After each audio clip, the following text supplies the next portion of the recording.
सुप्रभात सभी को। हम पढ़ रहे हैं बंदर बाट कहानी से प्रश्न उत्तर। देखिए, हमने ये पीछे वाले सभी कर लिए हैं। लड़ाई झगड़ा, इसमें दोनों बिल्ली के बीच झगड़े की जड़ क्या थी? रोटी का टुकड़ा।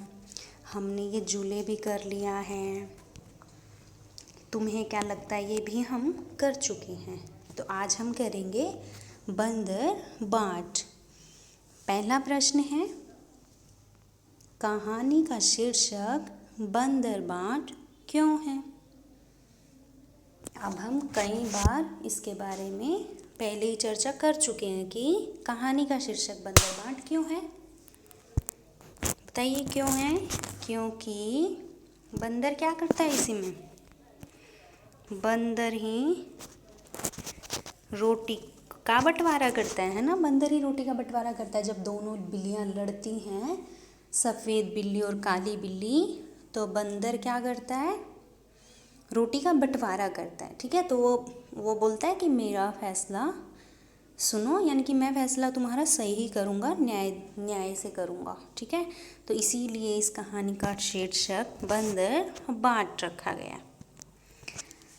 अब देखिए दूसरा प्रश्न, तुम नाटक को क्या नाम देना चाहोगी?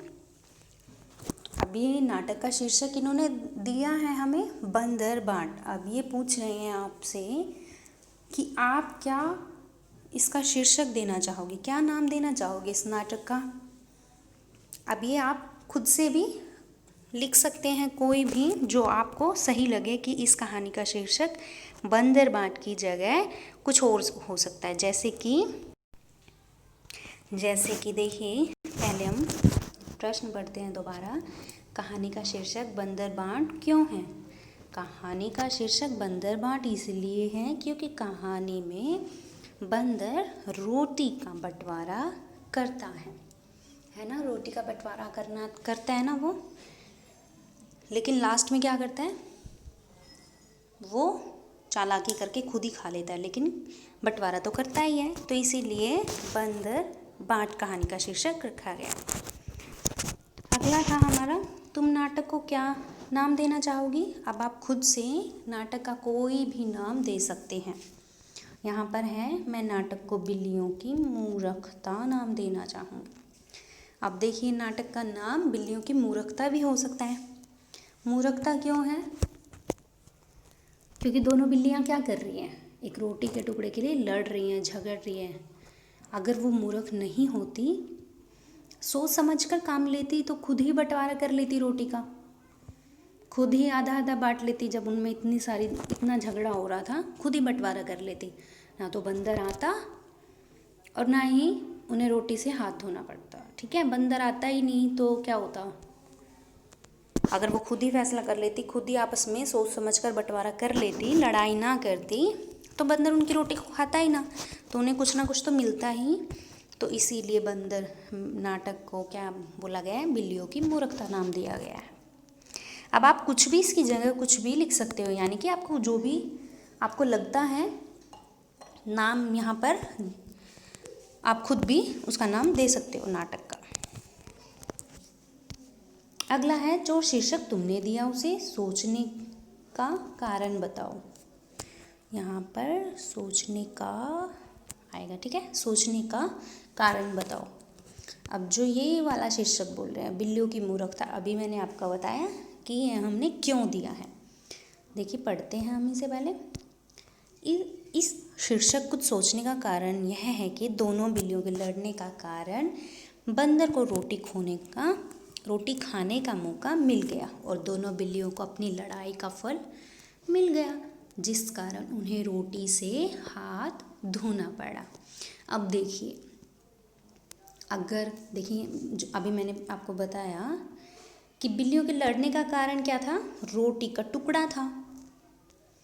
अगर वो लड़ती ना, पहले ही खुद ही सुलझा लेती, ठीक है, रोटी का बंटवारा खुद ही कर लेती। अगर उनकी इतनी लड़ाई हो रही थी तो वो खुद से ही सोच समझकर अपनी रोटी को खुद ही आधा आधा बांट लेती, तो बंदर को बीच में आने की ज़रूरत ही नहीं पड़ती, और ना ही बंदर आता, ना ही वो उनकी रोटी चालाकी से लेता और उसे खाता, है ना।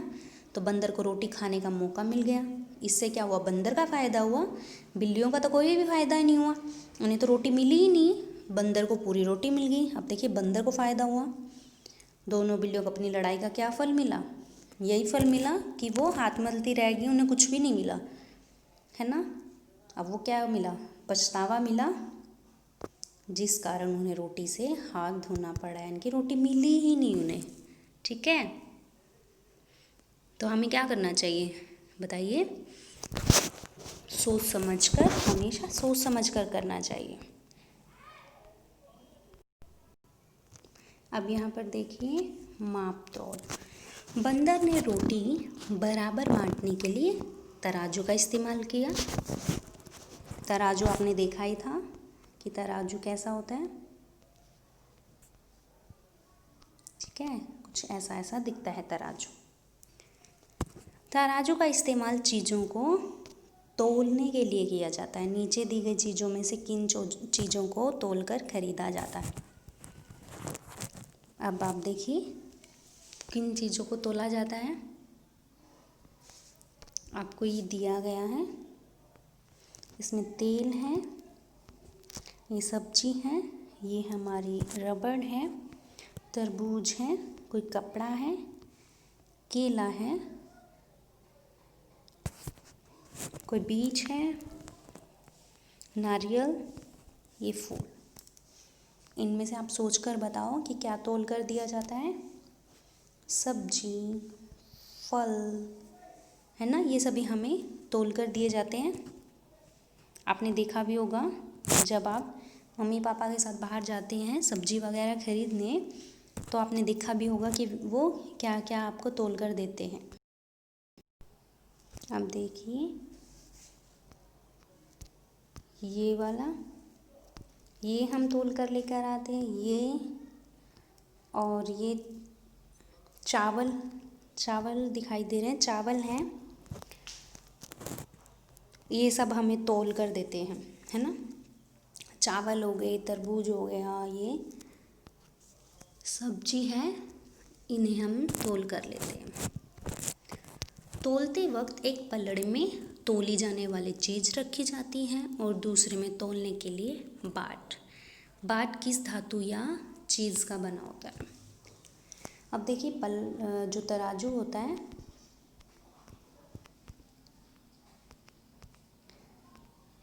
उसमें क्या करते हैं, इधर तो रख देंगे जो आपको चाहिए, यानी कि आपको राइस चाहिए, चावल चाहिए, तो इधर चावल रख देंगे। तो इधर क्या रखेंगे, अगर हमें 1 किलो चावल चाहिए तो इधर क्या रखेंगे, 1 किलो का बाट रखेंगे, ठीक है। तो अब ये पूछा गया है कि बाट किस धातु या चीज़ का बना होता है। अब बाट किसका बना होता है, लोहे का, है ना, लोहा, स्टील, तांबा, इनसे बना होता है, ठीक है।